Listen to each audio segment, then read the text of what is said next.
As a photojournalist during the 60s and 70s, my photographs appeared in major magazines such as Life, Paris Match and Stern. In this video, I'll be telling you all about the cameras I used, showing you the photographs I took, and explaining the technical problems that had to be overcome in order to capture them. Hello, today I want to tell you about a visit I paid in 1967 to Farnborough in Hampshire, England, where I was to photograph the work of the air crash detectives. There I met a 2-year-old German Shepperd named Rufus, who was being trained as the world's first canine air crash detective. The AIB was established in 1915 when Royal Flying Corps Captain George Bertram Coburn, a professional chemist and aviation pioneer, was appointed to become the first inspector of accidents. On a technical note, during the mid to early 60s, I used to light many of my stories not with flash, but tungsten studio lights. My years of formal training in photography at the Regent Street School of Photography, and also when I was lecturing at the Eastbourne School of Art, made such lighting, especially for portraiture, second nature to me. I have to admit this was time-consuming, and I'm sure tested the patience of many of my subjects to the limits and beyond.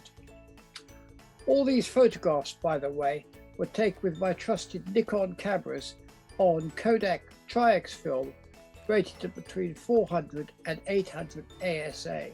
It's hard to imagine how an aircraft like this, a British Midland Airways C4 Argonaut, which crashed while landing at Ringway Airport, Manchester in 1967, could be transformed in less than 60 seconds into this. In those days, the equipment available to crash experts like Fred Jones was extremely limited compared to what is available today. Crashes often involved Fred in a great deal of clambering, balancing precariously among small mountains of tangled aircraft wreckage.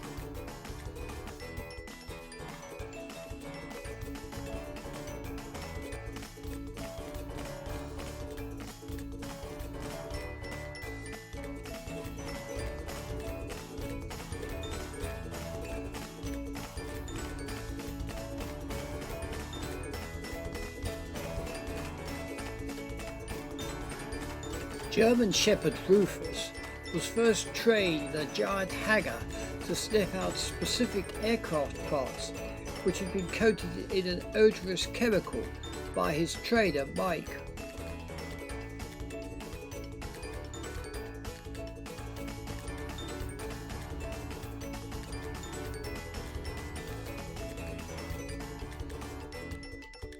He next progressed to searching the wreckage of a crashed airliner for the same items.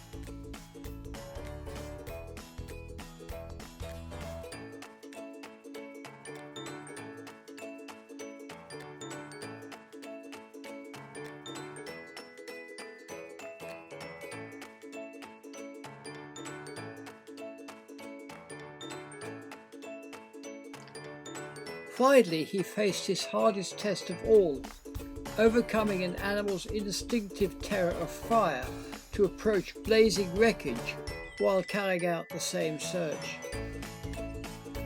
In the end, I'm sure you'll be delighted to know that Rufus passed all his tests with flying colours and so became Britain's first four-legged air crash Sherlock Holmes. In my next video, I'll be staying with aviation, but this time in a happier vein, when I invite you behind the scenes to reveal how the first fast and sound commercial aircraft, the Concorde, was being constructed during the mid-70s. If you'd like to see some more of my photographs, please go to www.thewayitwas.uk. If you would like to purchase a copy of my book, The Way It Was, then please go to the same website and take a look at what it contains. If you lived through the 60s, it will bring back some memories. If you never lived through the 60s, you'll find a foreign country where they do things very differently.